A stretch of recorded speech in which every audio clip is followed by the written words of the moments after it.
Hello, my name is Miguel, and today we're going to talk about sanctions. Specifically, we are going to map the network of international sanctions.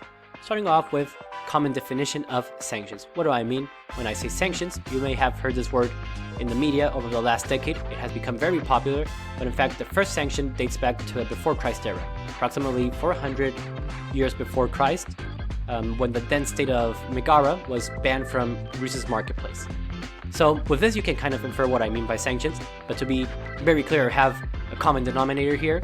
I mean when target A imposes punitive measures on the source B, and when we're talking about countries, I mean when country A sanctions or imposes sanctions on target or country B. These can be of various types, can be throughout several years. We're going to dive deeper into these nuances. All of this with the objective of mapping the network of political alliances, influence, and especially conflict to assist policymakers, researchers, and curious bystanders. So how are we going to go about this? Very simply, we are first going to start with the methodology, just explaining real quick how the data was collected and how it was pre-processed. Then we're going to explore a little bit of this data, but most importantly, we're going to analyze it in a network fashion or network approach, and we're going to close off with the conclusions. So with methodology, again, mostly talking about the data collecting and pre-processing. For the collection, this presentation is based off of the Global Sanctions database, which is an open source dataset that can be downloaded upon request of the original researchers, which are from worldwide institutions and international organizations and universities. And their most recent edition, the third edition, has data up until 2022, and it goes all the way back to 1950s. So this original dataset has a ton of variables, is arranged in a certain way. For these purposes, we simplify it. We do several data wrangling operations using the programming language Python, which you can access in the comments here. And then once the data is tidied in the way we need it to visualize it and analyze it properly, we use Flourish, an open source software that is part of the Canva family. So with that out of the way, we do have to touch on some important methodological notes, just how the data is pre-processed, because these are the modeling assumptions and the assumptions of what we'll be analyzing. So first off, this presentation only, or analysis only, considers current countries. That means that dissolved countries are not considered, such as Yugoslavia, and international organizations such as the United Nations are also excluded. Another important point is that this country does not differentiate between sanctions, because there can be various forms. For example, a country can be imposed a travel ban, there can be economic sanctions, there can be military embargoes. These we do not consider, we just consider all in one same group. So whether it's military, economic, travel, etc., these are all in one group, okay? Moving on, another important assumption here is that the outcome, whether a sanction was prosperous or not, and its objective, whether it was to diminish import trades, stuff like that, that is omitted, as is a time frame. We consider all sanctions from 1950 to 2022, given that it is a current country or a country that still exists. Another implementation process or pre-processing step taken is adding network calculations. Once we have a list of countries that are existent, we calculate the node degree. This is a measurement in network analysis that takes into consideration how many times the country has sanctioned and how many times it has been sanctioned. Greater node degree means that it has been involved in more sanctioning activity, and also the width of the edge, i.e. the relationship between countries, will be determined by how many times a sanctioning relationship occurs. This means that a country can be sanctioned several times. So also, going deeper into the analysis, just exploring the data, not yet into the network, just the exploratory section, we end up with 153 countries and 726 sanctioning relationships. In terms of continents, to get a better grasp of the coverage, as you can see here, most countries, continents have great country coverage. This means that the Global Sanctions database covers a lot of countries, but also that a lot of countries have been involved in sanctioning activity, with the exception of Oceania. Oceania, as you can see there, has approximately 29 of the countries covered.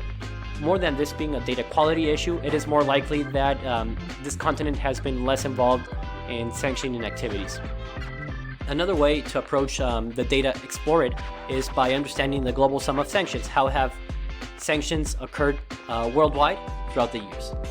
For this purpose, we create a simple line chart, just visualizing again how the countries, all of them, have sanctioned over time. And something very interesting is that from the 1950s to 1980s approximately, data is very low, or there are few amount of sanctions issued, even though it's a post-World War II era.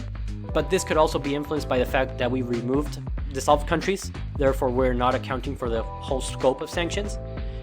But countries or sanctions as we know it today actually really pick up the pace in the 1980s approximately. Some occurrences around these dates were, for example, the Soviet Union's invasion of Afghanistan, or just Cold War dynamics in general could be one of the detonators here.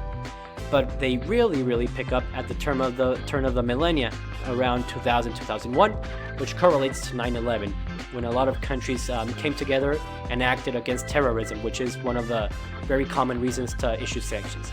And then they really pick up around the 2010s, 2011, and then just continue to grow from there. And in the 2010s, what we have is, for example, the Arab Spring uprising, or we also have dictatorships going on in the Middle East. This is probably correlated to that. And then the latest spike around 2011, 2022, 2021, is a direct response to situations such as Russia's invasion of Ukraine. So now, with that out of the way, we have seen that the country coverage is pretty good. We have approximately 60-70% of the world covered. This means that a lot of the percent of the world has been involved in sanctioning activity in one form or another. And we also see that sanctions have been very frequent or very common from over the last decade or so.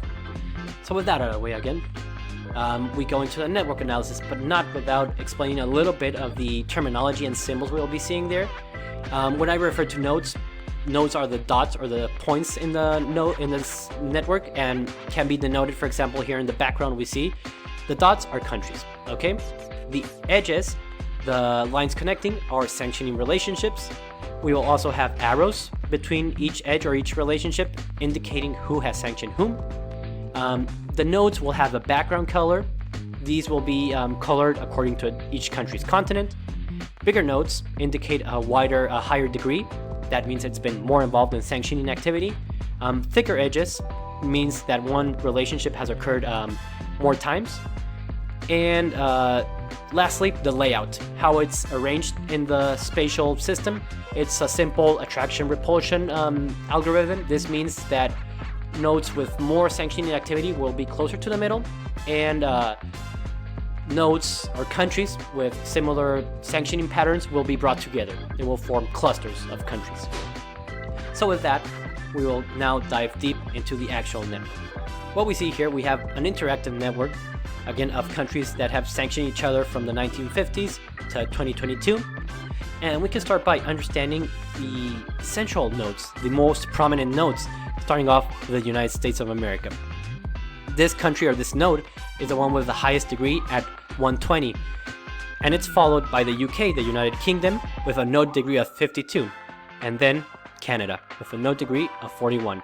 As we can see here, the difference from the US's node degree from 120 to the UK's 52 is quite considerable. This basically means that the United States has been at the forefront of sanctioning activity, but it also indicates that these can be influential nodes are the those that bring together the system, the network, and these can be considered in terms of sanctions, the sanctioning powerhouses.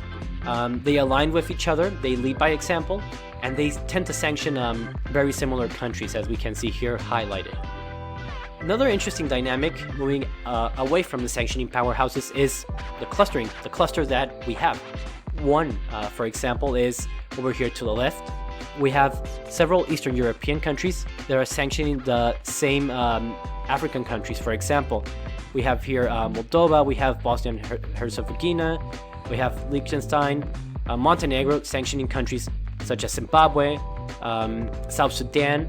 So this is an interesting pattern. Again, we are just showing how countries are aligned due to sanctioning patterns, but also there's a correlation with regional location, or just if you are close to another country, it is very likely that you will follow their sanctioning patterns. You will align with them because you share cultures and you share political interests. So that is something that is happening. The regional dynamics that are influencing sanctioning patterns. Lastly, besides the sanctioning powerhouses and the regional communities or dynamics, we have what I would call the wildcards. That are these countries that are still central to the network. They are very close to the powerhouses or have been sanctioned by powerhouses. So they are powerful adjacent to the network. They have some degree of influence, but don't really have much relationships.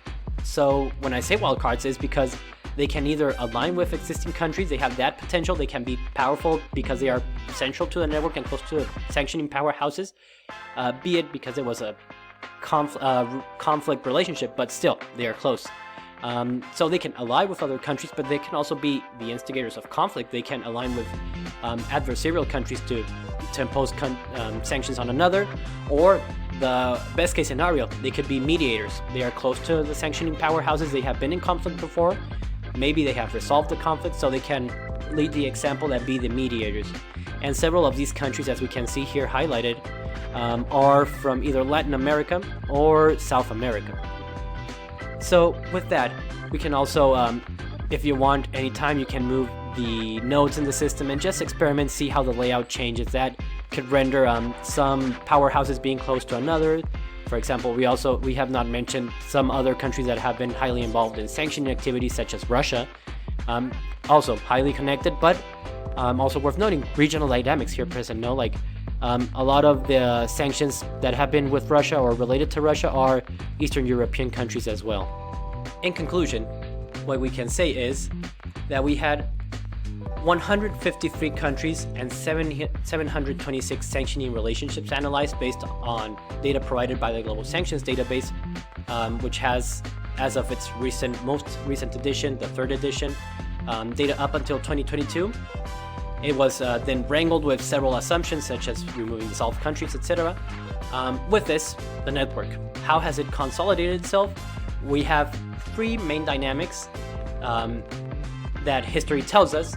That we have these sanctioning powerhouses, these English-speaking countries with high socioeconomic status that lead by example and align with each other in terms of issuing similar sanctions.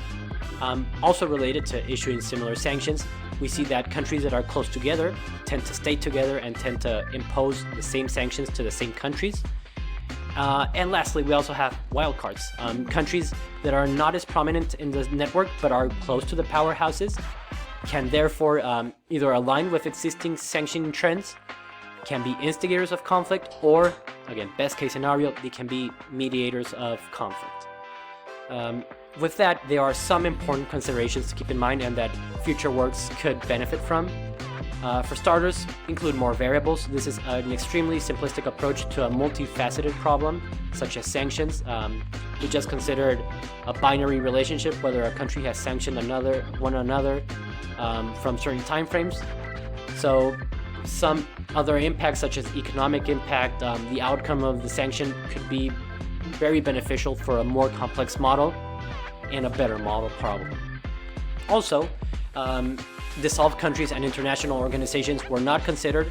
However, organizations such as the United Nations or the European Union have been very important, arguably, in the network of international sanctions, therefore play an important role, but are not here visualized, nor are they considered.